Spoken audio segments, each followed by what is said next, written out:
reveal the future. Many people today in our world are concerned with what is taking place on many fronts. The Ukraine situation at the moment has a real concern to people because people are talking nuclear stuff, aren't they? And then, of course, we have those South China Sea tensions between the United States and China, and the crisis that's looming for Taiwan. Of course, we've even got the North Koreans throwing around a few more missiles the last few days. COVID-19 still has many people rattled on both sides of the debate, even on COVID-19. Rising crime rates. Just the other evening I picked up that murder in Australia increased by 16% over the last 3 or 4 years. In the United States of America, New York, 46% increase. Incredible things that are taking place, and many people are anxious. Then we have climate change. And all that goes with it that people are talking about today has many others concerned, and ticking away in the background, we have a very fragile global economy that probably not too many of us are on superannuation packages, maybe some, but you probably noticed what's happened to it over the last few weeks. We live in a very fragile global economy. And many people are asking this question: what does the future hold? Where on earth are we headed in our world? Even back in ancient times, people asked this question. In my work, I take people on tours to the Middle East and to parts of Europe, to some of the museums and so on. And you can visit Delphi here in Greece. And the famous oracle of Delphi was situated here. The oracles were priestesses, if we could call them that. They were supposed to be able to predict the future. It was done here in the Temple of Apollo. And these women, over the centuries, sat on this tripoded stool, and there was a crack in the rocks and gases were coming up, and they were supposed to make many predictions. Lots of famous people in ancient times visited the oracles of Delphi. People such as Alexander the Great consulted the oracle, as did the Emperor Nero and other famous people of yesteryear, all wanting to know, what does the future hold? Where on earth are we headed, even in their day? I want you to think about the column centimetres that have been given to the predictions of the psychics over the last few years. If you go back, you'll notice it's increased incredibly, because people wanting to know where we're headed, not just about their love life or their fortune, but where on earth are we going in our world? Probably many of us remember the year 2012 and the Mayan calendar.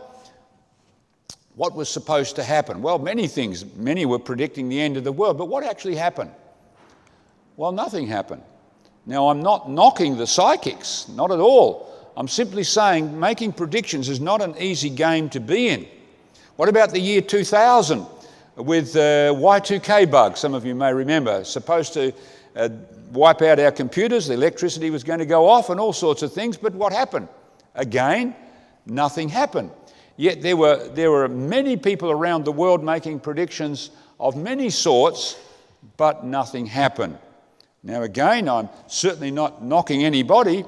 It's just a point that we're making. It's not easy to predict the future. In fact, these Times magazine a few years ago made a survey of the predictions of various people. And they discovered that if you really analyse it, 6 out of 250 predictions in their survey were correct. That's 3%. You could just about guess at it and be as good. So it's not an easy game to be in. In fact, we now know that the average of the leading psychics' batting average is actually 16%. So for every 100 predictions that are made, 16 of them are correct. So it's really not easy. And it means that many really ask this question: can we really know the future, or is it just wishful thinking on our part that we could know the future? Well, if you did want to consult a source to know the future, you would want 2 essential things if you really wanted to know the future of that source. Number 1, you would want historical accuracy, meaning when they talk about the present or the past, do they get it right? Or do they have a bunch of mistakes about the present or the past. Because if you can't trust people to know what's going on in the present or the past, how on earth can we trust the predictions they make? That's the point. The second thing you would want is a proven track record of dependable prediction. In other words, a batting average of 100%. Because you don't want to be on the wrong side of the 16%. That's not going to be good if the prediction's made and it doesn't work out for you and you or I put our life on it. Now, is there such a source for knowing the future? Yes, there absolutely is, and I'm going to be sharing with you and Grego evidence from archaeology and ancient history, university history. We're going to be looking at some very clear evidence that there is indeed a source for knowing the future. Let's begin with archaeology. It's been my privilege to have studied archaeology and to dug in the Middle East and to lead tours there. And there's amazing things that archaeologists have discovered. First of all, let's look at the most significant, the most important discoveries of archaeology in the Middle East. There are 3 of them. Not the most famous, that would probably be King Tutankhamun's treasures, I would imagine, for most people, but the most significant. The first one was here in Egypt back in 1798, 1799, thereabouts, when Napoleon Bonaparte came to Egypt and to fight, of course, but he also brought a number of scholars with him. And when they were digging in the area of the delta area of the Nile, up the top, they found this stone, famously known as the Rosetta Stone, because that's where it was found. Now, the Rosetta Stone today is in the British Museum, discovered in 1799. You will notice the Rosetta Stone is in 3 sections, 3 different scripts. The top bit is the Egyptian hieroglyphic writings, which nobody could read. It's on the tombs and the temple walls that you can see in Egypt, but nobody could read it. Then the middle section, that's a cursive Egyptian script called Demotic. And then the bottom section, that's Greek. Now, scholars could read the Greek. We've been able to read that for centuries. So they thought this is probably the same message in 3 different scripts. So they worked from the known Greek language, and piece by piece, over 20 years, thanks to a brilliant Frenchman by the name of Jean-Francois Champollion and some others, they were able to decipher the Egyptian hieroglyphic writings. What did that mean? Well, it meant that they could now understand the history, the culture, the religious beliefs and so on of one of the greatest civilizations of the ancient world, the Egyptians. So that unlocked that. We'll come back to that a little later on in this presentation. The second great discovery is here in Iran. I've been to Iran 3 times. I love going there. The people are super friendly. We get a different perspective in the news sometimes. Super friendly people. In fact, my first visit here and subsequent visits, I only saw one person with a gun. And that was in a guard tower in an army base where you'd expect to see a gun. But not like Israel, for example. You've got guns. Every man, woman and his dog seems to have a gun in Israel. Now, Iran, what's the deal here? Well, there's this famous area of some cliffs on the Silk Road from Asia through to Europe.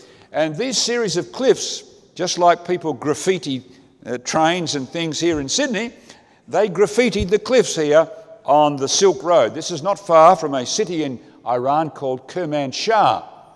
And the famous inscription is this one here, known as the Behistun inscription. The story's not that important, but it's about this king here. You can see on the far left, third from the end, this is King Darius the Great. He's got his foot on the chest of somebody who's been rebelling against him. In other words, he's conquered him. But what's important is that this story is written in 3 different scripts of the cuneiform. That's the script of the Mesopotamians. And thanks to this inscription where we've got 3 different scripts, they were able to finally decipher the meaning of it, thanks to this British soldier called Henry Rawlinson. And so now what we could read these texts and understand the history, the culture, the religious beliefs, the medical practices of the cradle of civilization, believed by many scholars, Mesopotamia. So we could read all these clay tablets, and I'll show you some of these clay tablets. We'll have them out during the lunch break.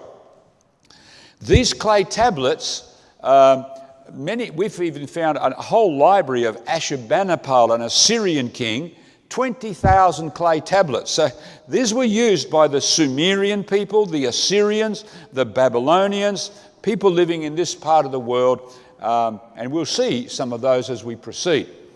The third of the most important discoveries was the one here in Israel. Here we are at the Dead Sea. By the way, this is the place to come to learn to swim if you're afraid, because you can't sink in this sea. It's so salty. Just don't put your head under the water, your eyes under the water. Open your eyes or you'll know all about it. It's so salty. But here on the northwest corner of the Dead Sea, at a place called Qumran, in 1947, some young Bedouin boys were minding the goats of their clan. One of the goats strayed up into an area where there were some caves, because there's a lot of caves here. The boys picked up a stone to throw it at the goat to get it to come back, but they missed the goat and the stone went into the caves, and you can see one of those caves on the left there. Went into the cave, and as it went in, they heard the sound of breaking pots. I thought, wow, maybe there's treasure up there. So these young boys raced up there, but all they found were these old pots, and inside these pots some very old scrolls. Well, I guess they were disappointed, but they picked them up and took them to their Bedouin clan, and the Bedouin clan took them to Bethlehem, where there was an antiquities dealer, Mr. Kando, who purchased them for $100. Just a few years later, those scrolls were selling for $500,000. That's good money, isn't it? And today, of course, they're really priceless. You couldn't, unless you were Bill Gates or someone, they're priceless. And they're famously known as the Dead Sea Scrolls. Well, why are they so valuable? Well, there's about 3 reasons. Number one is they're very old, and anything old gets a good price, doesn't it? How old are these scrolls? Well, we know how old they are from 3 methods. Number one, the style of the script, because you see, script styles change through time. Just like dress styles change through time or car styles change through time. And an expert of dresses can tell you just by looking at the collar how old that dress is or something, And so they knew by the style of the script what date it comes from. Then, of course, we have radiocarbon dating was done on some of these scrolls. And finally, some coins were found in some of the caves with the scrolls. And of course, coins have people's heads on them. And so we know they date back to 100 to 200 BC. So they're about 2,200 years old. You go back, in other words, to the 3rd century BC, very old. Now, the thing for us today here is this. The second thing is that these scrolls contain ancient predictions with a proven track record, as we're going to see during this program of these presentations. Very amazing predictions, as you're going to see, and they have a proven track record. Well, what are these scrolls? Well, scholars believe these scrolls were written or copied by the Essenes. These were a group of Jewish monks, if you would, monastic guys living out in the Judean desert. And about a third of them were the customs, the practices, the way these guys lived. Another third was their religious beliefs and ideas, but the biggest proportion of them was what we would call the Old Testament. They contained every book of the Old Testament. That's the first part of the Bible. If you've ever seen one in a motel room, maybe you have one. Just the first half, every book except the book of Esther was in the collection. What scholars noticed was this, that the biblical writings haven't changed in 2,000 years, because the scholars thought, if you copy the original, and then someone copies the copy of the original, and then someone copies the copy of the original, and you keep copying down through time, you'll introduce a bunch of mistakes. So, for example, if I whisper in Gregor's ear down here, and we pass this message around the room, and what's your name? Sorry, Mary. And Mary gives it, that you've played the game, Chinese Whispers. It's a whole lot different than what we started with. So scholars thought that would be the case with copying. But in this case, they realised that actually nothing's changed between what you might have seen in the motel room or you have at home and these old scrolls. And we now know why. because the Jewish scribes were very particular in their copying, we know. Sometimes, for example, they would make a copy of a book and they would do a word count to make sure they had copied it right, same number of words. If it wasn't, sometimes they'd screw the thing up and throw it in the rubbish bin. Start again. Now, in the Dead Sea Scrolls, they discovered 2 complete scrolls of the book of Isaiah, and it was 9 meters long, each of them. Imagine if you made a boo-boo on the last sentence of that scroll. Screw it up, start again. No siree. Anyway, so this is one of the reasons we believe nothing's changed.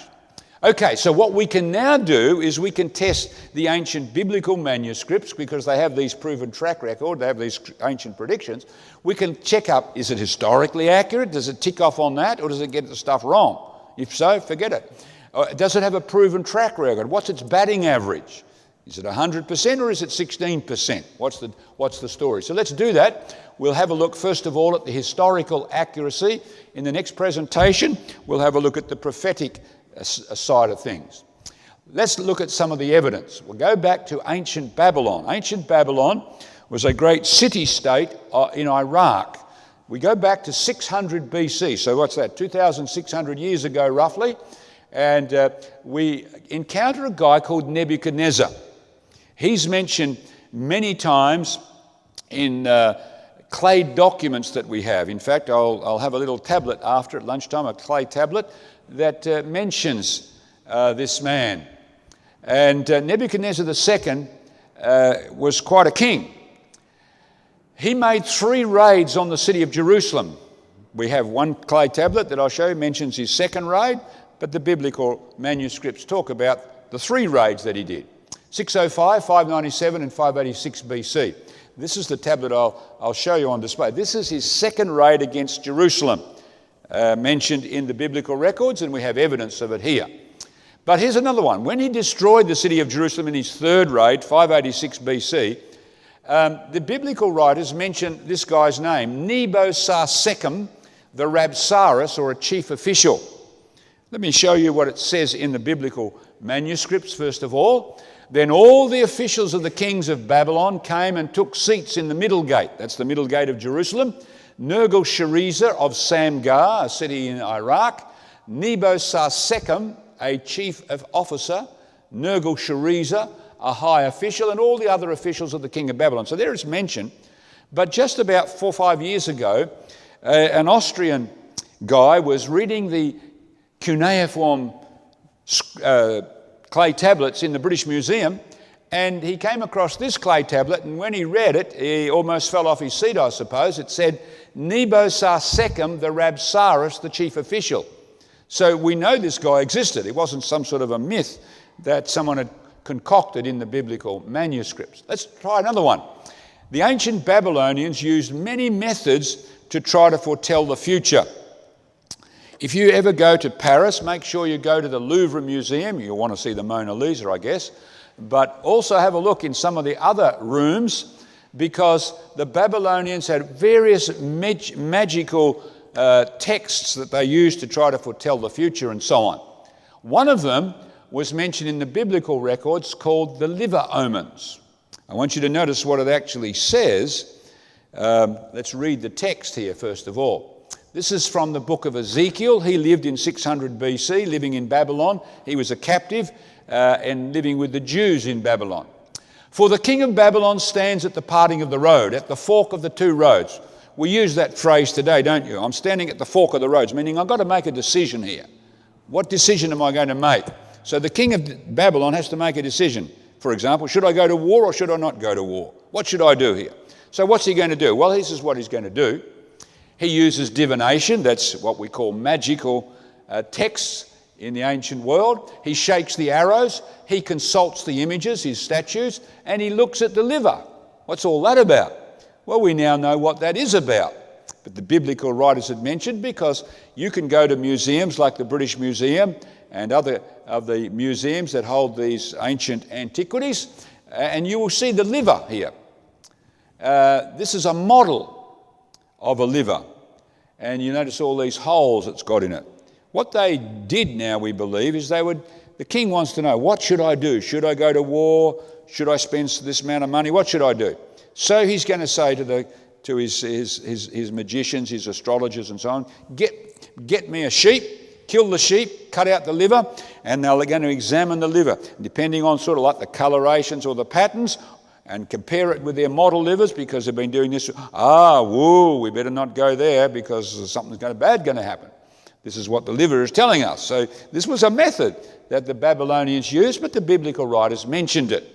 So this guy makes 3 raids against Jerusalem, and each time he brings captives back from Jerusalem to Babylon. One of those captives is a guy called Daniel. Now Daniel was, his book is actually in the biblical records, and it's in the Dead Sea Scrolls. Daniel, the book of Daniel was a favourite of the people who copied these scrolls. We have lots of fragments from the book of Daniel. It says originally it was written in the 6th century BC, and I'm going to show you the evidence for that in our next presentation, because it becomes very important for knowing the future. The book of Daniel, as we said, was a favourite of the Dead Sea Scrolls people, but it contains these ancient predictions with what we're going to see, a proven track record. Predictions you're going to see this morning and this afternoon that even deal with our own time. Gregor is going to be sharing one of those in his first presentation, and we'll be sharing others as we move through. It's mind-boggling what these predictions contain. Well, in the 4th chapter of the book of Daniel, Daniel mentions that Nebuchadnezzar was the builder of what we call the New Babylon. Babylon had been destroyed by the Assyrians largely, but Nebuchadnezzar fixed it up and embellished the city, and Daniel claims that it was Nebuchadnezzar who did that. Some have evidently disputed that. Some have said it was a queen by the name of Semiramis. But we notice what we find. Here are the famous Ishtar gates.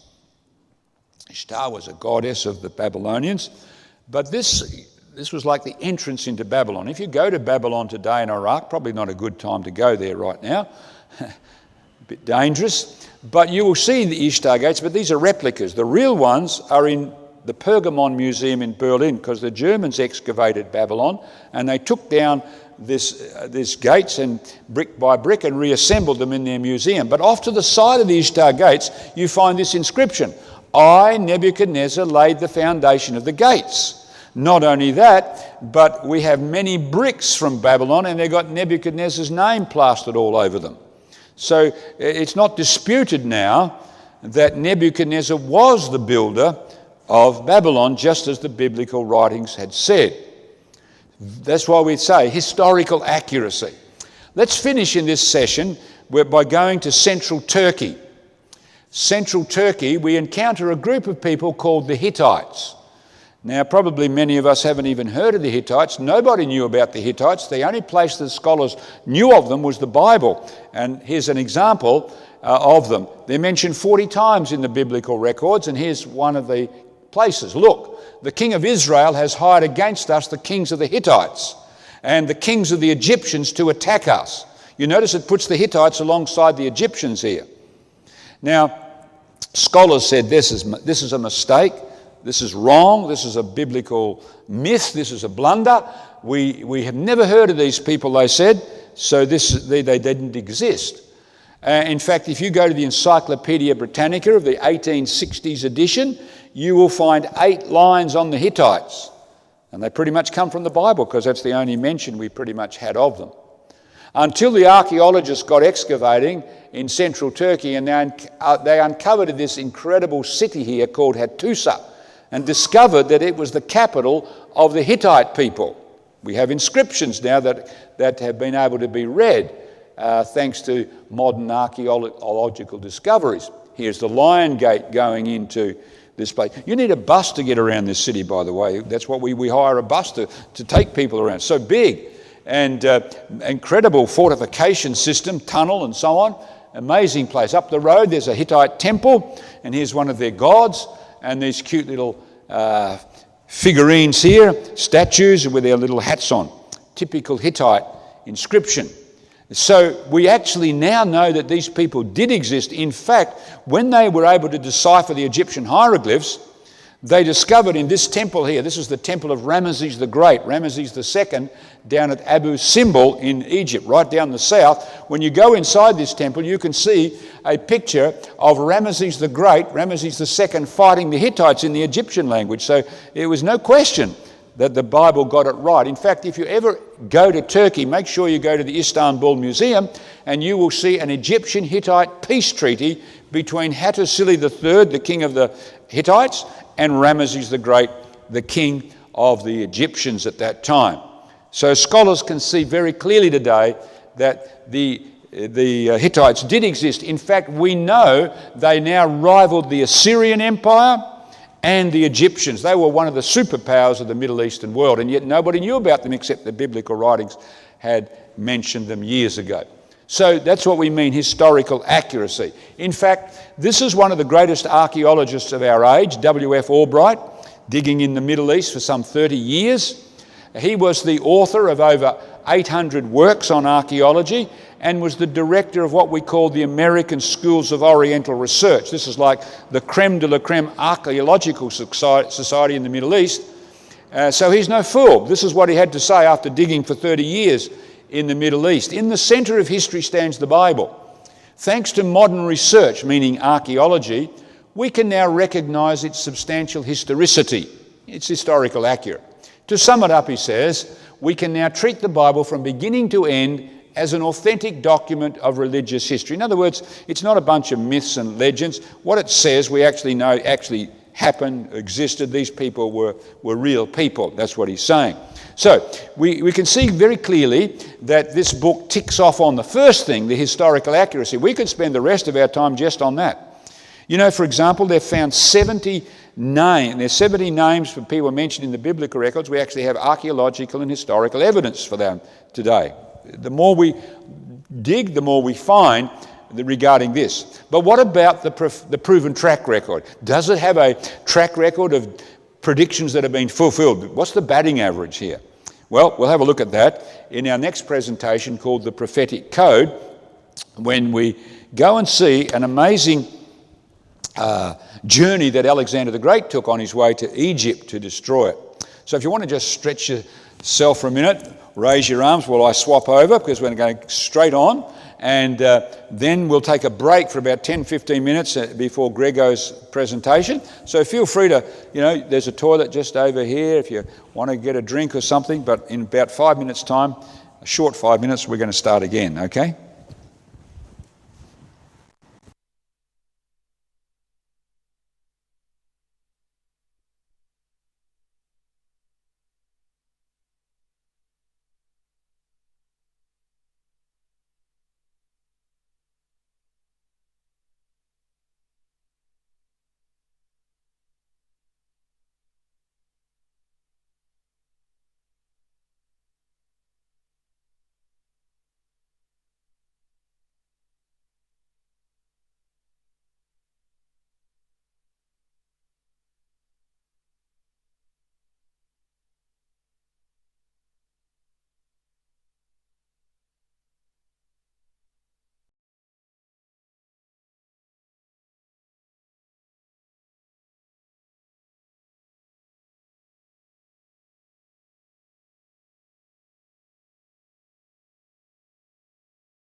Alexander the Great was actually on his way to Egypt to fight the Medes and the Persians, and he decided to go to Jerusalem and destroy it because evidently he felt that they were siding with the Medes and the Persians. Before he arrived at Jerusalem, he was met by some priests from the Jerusalem temple who showed him a prediction from the book of Daniel. After showing him the prediction, Alexander the Great decided, I'm not going to destroy Jerusalem, and he continued on to Egypt. What was it in this prediction that caused Alexander the Great to change his mind? How come he did not continue? Well, we've seen the historical accuracy bit, but now we're coming to the prophetic side of things, and this is what we'll pick up in this presentation, the prophetic reliability. Does archaeology back that up? What's the evidence that we have? Well, let's go back to ancient Babylon. Here in ancient Babylon is where we find the 8th chapter of the book of Daniel was actually written with this incredible prediction. Now, the book of Daniel originally was written in the 6th century BC. How do we know that? We've got copies that go back to 2100, 2200, but how do we know that it's that old? Well, let's just have a look at the evidence for this book. First of all, we know it was a favourite of the people who copied the Dead Sea Scrolls because they have many, many parts of the book of Daniel, and so the oldest copies go back to the 3rd century because that's the 200s.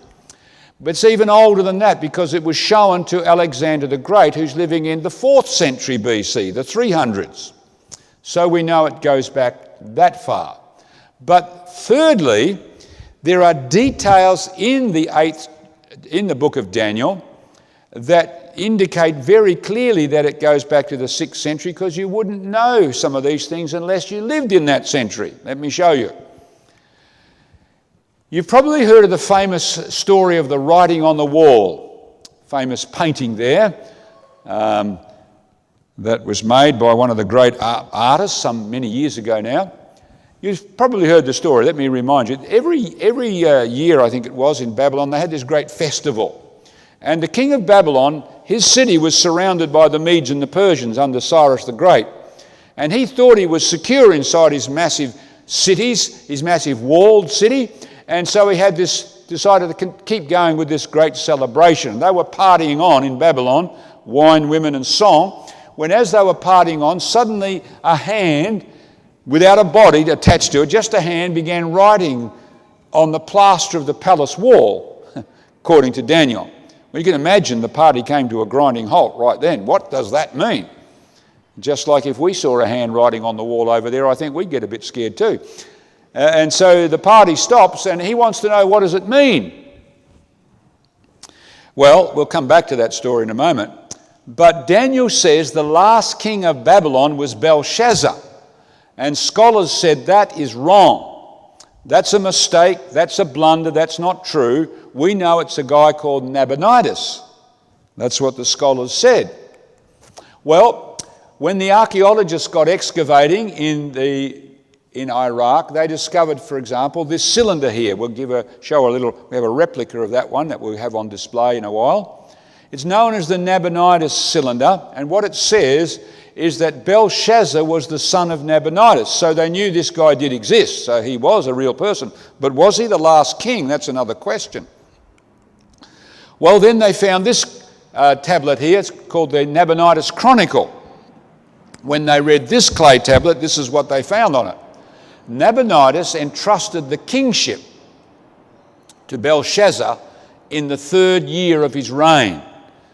In other words, well, we know now what happened. Nabonidus was sort of a religious sort of a guy who decided to go on a religious pilgrimage to Tema. That's in Saudi Arabia, and there he stayed for many years. But he put his son in charge of Babylon as the co-regent. He was a joint king of Babylon.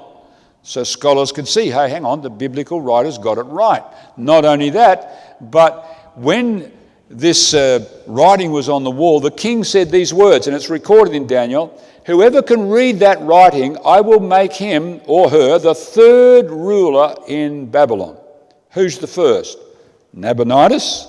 Second, his co-regent, his co-king, Belshazzar. The third would be whoever read the writing. So you would only know these things if it was the 6th century BC, pretty much. But the greatest piece of evidence is the fact that the book of Daniel is written in two sections, two types of script. One, Hebrew, and second, it's got sections in Aramaic. When scholars look at the Aramaic, they can see very clearly this is a 6th century Aramaic. It dates back to when it said it was written. So, why is that important? Well, we're going to see why that's important. It's clearly written in the 6th century BC, and we know that's important because of the predictions that are now made before these events even took place. Let's notice, in the 8th chapter, Daniel sees a great war between a ram and a goat, big fight going on. He's told very clearly that the ram is Medo-Persia. Now, we'll just pause for a moment. This chapter is written during the time of Belshazzar. He's got 11 years before Babylon's finished yet, from the dating that we have. So the Medo-Persians haven't yet come along, but he's saying the ram represents Medo-Persia. The ram which you saw, he's told, having the 2 horns, they are the kings of Media and Persia. Now, the Medo-Persians obviously were a dual empire made up of 2 groups, the Medes and the Persians. But Daniel was told more information here. Then I lifted up my eyes and I saw, and there standing beside the river, he's in a vision, there was a ram which had 2 horns, and the 2 horns were high, but one was higher than the other. And he says, the higher one came up last. All right, what's he talking about here? Well, first of all, in this coalition empire, the Medes were the strongest. They were the first off the rank, if you like. They were number 1 in this coalition. After there was a battle between 2 of these kings, the Mede king and the Persian king. That's Astyages and Cyrus the Persian. They had a fight, and the Persian king Cyrus won, and now the Persians were the number 1 in this coalition. And they remained and were far stronger than the Medes for the rest of the history of the Medes and the Persians. Here's this prediction made. The Medes and the Persians haven't yet come to conquer the Babylonians, but he's already making a prediction that these will be a dual empire, and the second in the coalition will come up last and be higher. Not only that, he told us where they'd go. I saw the ram pushing westward, northward and southward, so that no animal could withstand him, nor was there any that could deliver from his hand, but he did according to his will and became great. You're already seeing here a very important key to understanding the book of Daniel and Revelation, actually. Animals represent kingdoms. You see that. The ram represents Medo-Persia. And that becomes a very important key to unlocking this book. So, the Medes and the Persians, where did they go? They went west into what we would call Turkey today. They went even further west. 2 of the great kings, Darius the Great and Xerxes, invaded Greece. You remember Leonidas with his 300 Spartans and so on? That's under the time of Darius the Great. And then, of course, the great battle of Salamis in Greece when Xerxes invaded Greece. So they went west. They went north up toward the Aral Sea region. They went south into Egypt and conquered the Egyptians as well. So even the directions where they would move was spelt out very clearly. The goat, it says, is Greece. Notice what Daniel is told. This is about 550 BC. The male goat is the kingdom of Greece. The large horn that is between its eyes is the first king. Who was the first king of the united Greek Empire? Alexander the Great. He's inherited from his father Philip of Macedon, and he becomes the great conqueror of the Medo-Persians. By the way, you can understand now why when Alexander the Great was shared this prophecy that he said, I won't destroy the city of Jerusalem because they've just told me good news, I'm going to defeat the Medes and the Persians. So he let them go. Now think about this. This prediction is made in 530 BC. The Greeks are not going to come on till another 200 years, and he's going to tell them that the first king will conquer the Medes and the Persians, and he did. Not only that, he hasn't finished yet. Therefore the male goat grew very great. But when he became strong, the large horn, that's the first king, was broken. In other words, Alexander the Great dies. And in place of it, 4 notable ones came up toward the 4 winds of heaven, the 4 points of the compass. As for the broken horn and the 4 that stood up in its place, 4 kingdoms shall arise out of that nation, but not with its power. In other words, what's going to happen after Alexander the Great dies? Daniel is predicting that Greece will split into 4 different parts. And that's exactly what happened. Alexander the Great died in Babylon. When he died, his plans for a vast empire died with him because his generals fought among themselves, and by 301 BC, Greece is divided into 4. Lysimachus takes a portion, Cassander, Ptolemy, and Seleucus. They split up Greece, just as the biblical prophet Daniel had predicted. But he hasn't finished yet. 4 notable ones, 4 horns, came up toward the 4 winds of heaven. Out of one of them, out of one of the 4 winds, one of the 4 points of the compass, in other words, came a little horn, which, he says, grew exceedingly great, toward the south, toward the east, toward the glorious land. And it cast down some of the host and some of the stars. That's a reference to the people of God in the biblical manuscripts. And he trampled on them. In other words, he persecutes them. He even exalted himself as high as the prince of the host. By him the daily sacrifices were taken away. The place of his sanctuary or temple was cast down. He shall also stand up against the Prince of Princes, which is a reference to the Messiah in Hebrew, or the Christ or the Christos in the Greek language. So, what's going on here? Let's put it up here. A little horn's going to come out of one of the 4 points of the compass after Greece is split into 4. What does this little horn represent? Well, who overtook the Greeks? What great nation? The Romans, right? The Romans. How do we know that Daniel's predicting this? What did he say? He said this little horn would go south. That's into Egypt, from the centre of Palestine there. Mark Antony, Cleopatra, we've all heard of that stuff. That's where the Romans went.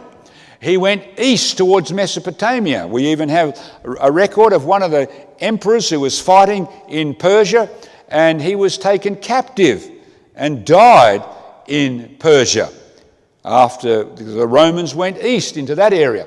The Romans went to Israel, the glorious land it's called. It was in 63 BC that General Pompey first took Romans into this part of the world. Not only that, it was greater than Greece. It was exceedingly great. Remember, Medo-Persia, he said, will be great. Greece will be very great. But the next power will be exceedingly great, stronger than the previous one. And that's, of course, what the Romans were. He stood against Jesus Christ, the Messiah. You saw Mel Gibson's blockbuster movie, The Passion of the Christ, I'm sure. Everybody knows it was the Romans, soldiers who crucified Jesus of Nazareth, cast down the temple. In our last presentation, I will show you incredible predictions made about the destruction of the temple by the Romans. They destroyed the temple of the Jews in 70 AD.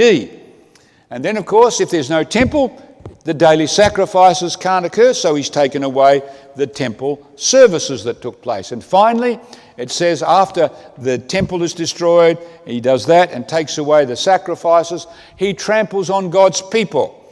And if we know anything about the Roman history, we know that they were vigorous persecutors for some 300 years of Christians. Here in the Colosseum, many Christians were fed to the lions, and they were made the games for the Romans. The Romans loved violence, hence the gladiators. They watched it, the real thing, not just like we do on a movie. They watched the real thing taking place. Especially in the Circus Maximus down the road from the Colosseum, you can see where Christians had tar poured over the top of them as they were on crosses, and then they set a light to them so they could provide evidently light at night, but fed to the lions. That was part of Roman history. So let's just stop now before we take a break and think.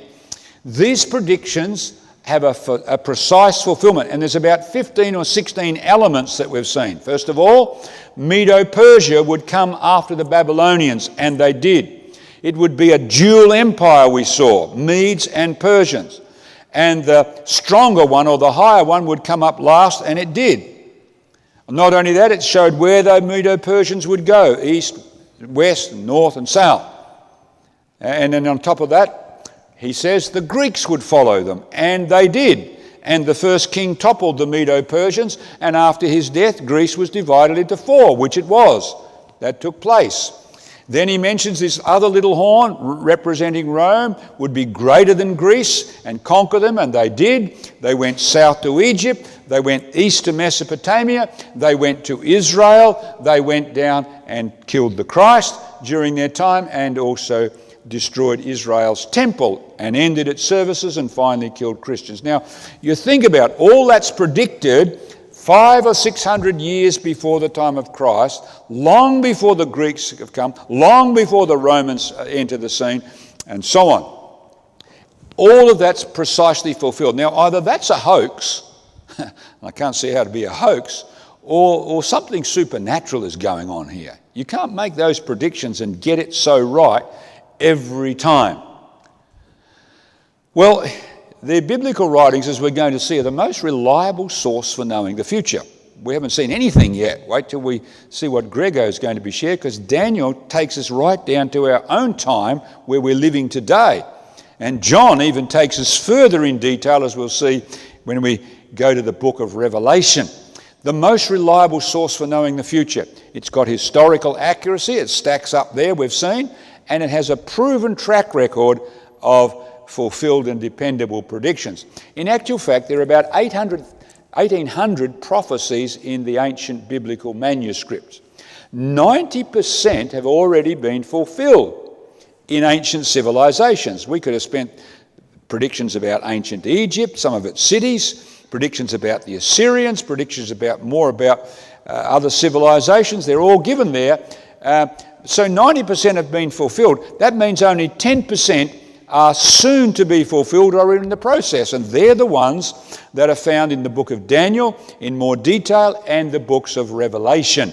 And we'll be sharing some of the 10% which deal with our own time after we take a break. Gregor will be sharing 2 great predictions. Firstly, just before lunch, we'll go to the book of Daniel, and then we'll see that the biblical manuscripts are not only talking about the past in their prophecies, but our own present time. So we'll pick that up in the presentation that Gregor has on the last empire.